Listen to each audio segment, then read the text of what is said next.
Good afternoon. Thank you to Austen and the organizing committee at the University of Cornwall for the opportunity and having me here online. My name is Inmaculada Hurtado and I'm a PhD student at the University of Malaga. And I'm going to introduce you to the topic of my doctoral thesis. I aim to explore the intertextual communication that rewritings of Jane Austen's Persuasion might suppose in contemporary literature.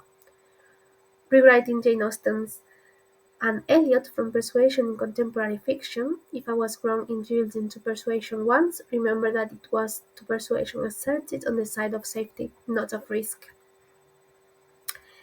First, I will tell you the motivation of this research because of the reception of Jane Austen nowadays.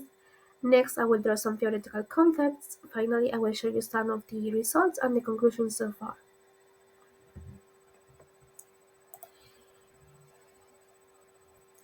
In the 21st century, Jane Austen remains in different media such as films, literature, video games, or art. Austen's scenarios, plots, and characters are revived today in an appeal to Regency era England as inspiration for new stories set under the Austen world. Such examples are the Netflix version of Persuasion or the book series and the homonymic show Bridgerton uh, in Netflix as well. The rewriting of her characterization exposes intertextuality in a conversational reading. This way, characters are unable to have a talk with readers about womanhood and several female experiences that are resembled in the narrative by women authors. This aspect of Austen's prose is well captured by the most recent adaptation in Netflix, as I mentioned before. Nevertheless, it shows a trend in contemporary female writers who tend to be casually retrieving in their narratives those female characters in a reference to Austen's voice. Intertextuality, which is defined as the relation between text, for example, references, memes, or rewritings themselves, uh, allows contemporary literature to reenhance Austen's female narration and Regency England femininity in characterization of the novels of the 21st century. As I am to analyze the recreation of Austen's feminine characters in Persuasion, I will use the duality to read some hypotext, which means a critical exploration of female characterization throughout Austen's iconic literary heroines, in this case, Anne Elliot.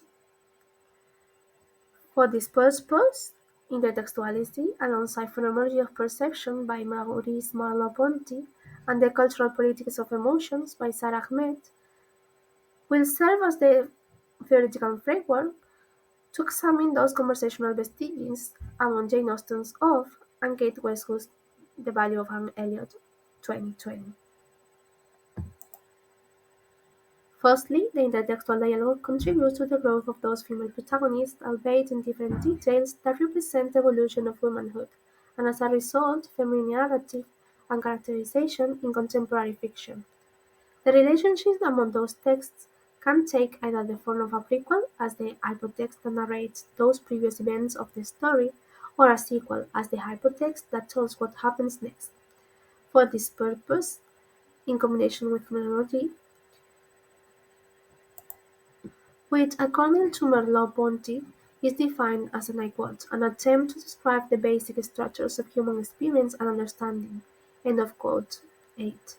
The French philosopher displays the intention behind the response, in which the body spontaneously engages in the act of perception. 10.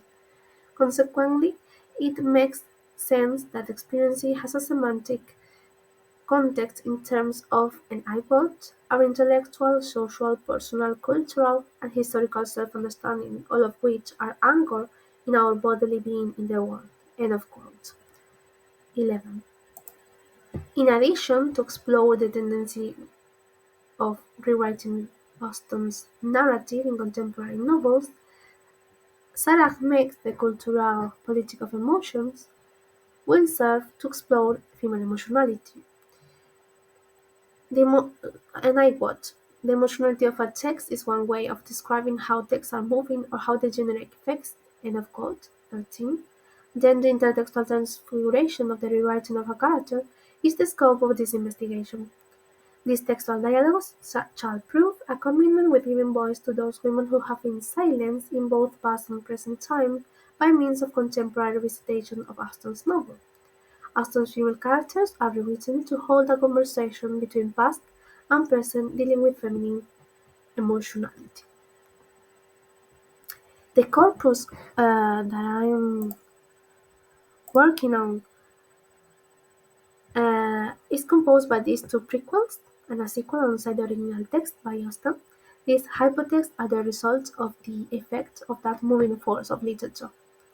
The one on your left is a short story, and on the right one, a Persuasion prequel variation by Samantha Lord, which was published in 2020. Another novel is a sequel, the sequel by Kate Westwood, The Value of an Elliot, published in 2020, the one that we're going to be analyzing today. And lastly, Celestial Persuasion by Millicent Ines Trapp, which takes a different approach to tell previous events of the main plot in Austen's Persuasion, published in 2021.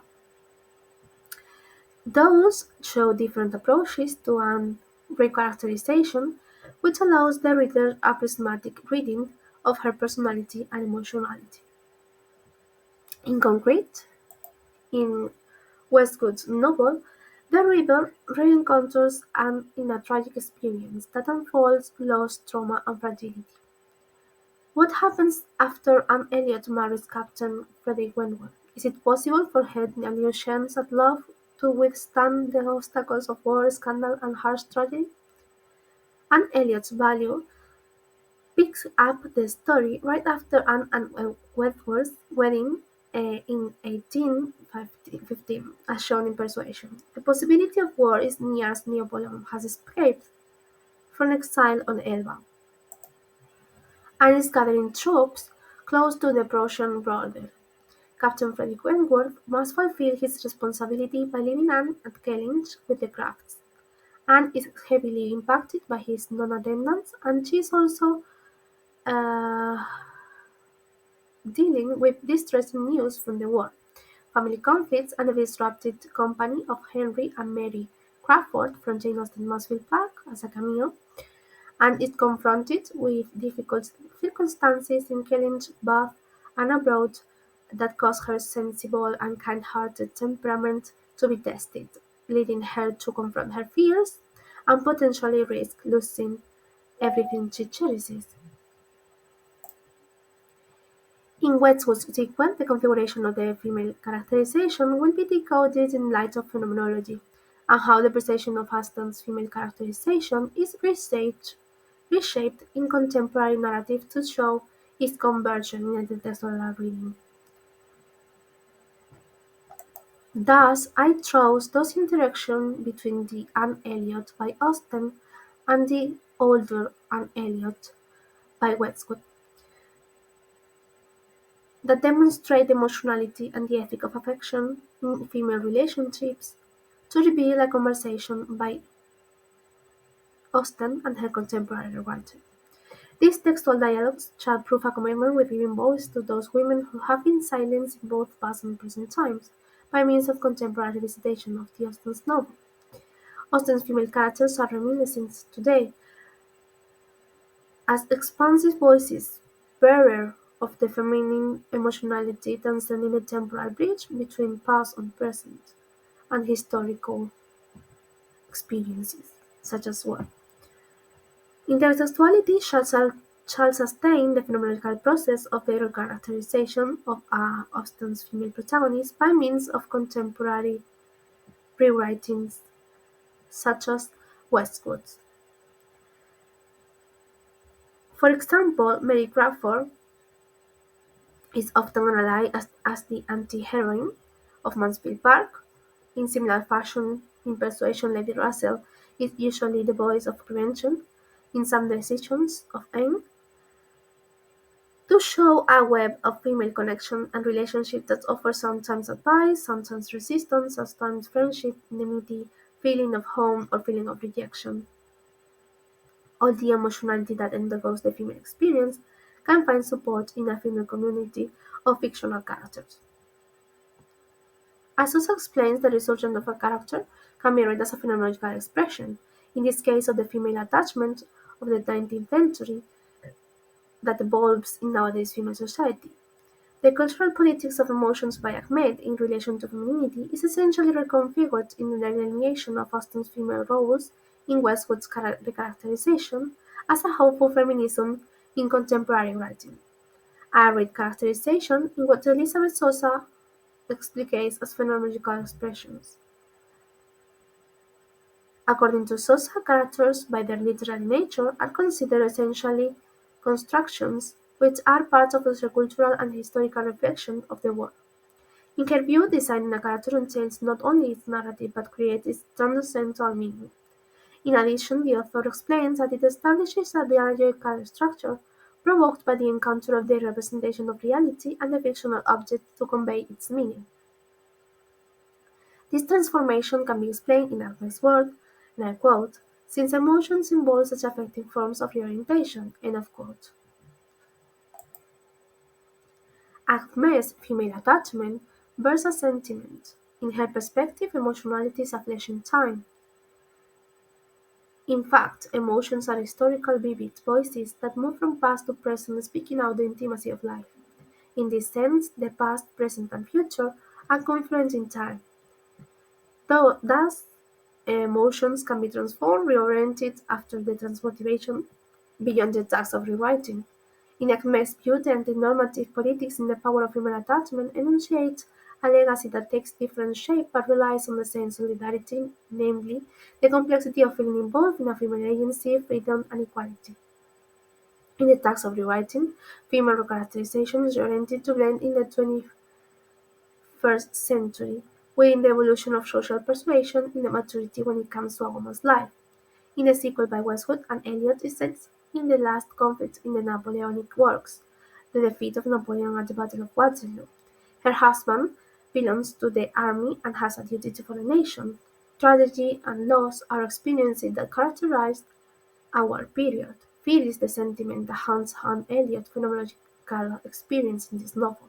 In Words of Rashman, quoted by Ahmed, page 64, fear is defined as an emotional response to a recognizable danger. Concerning loss, fear is also aligned with loss. Academic explains the fear of losing the object, intensifying the fear even more. Page 65. The orientation that these characters might take are the result of a phenomenological reshape after conceiving the intertextuality behind their emotions in different perception by women authors of the present times.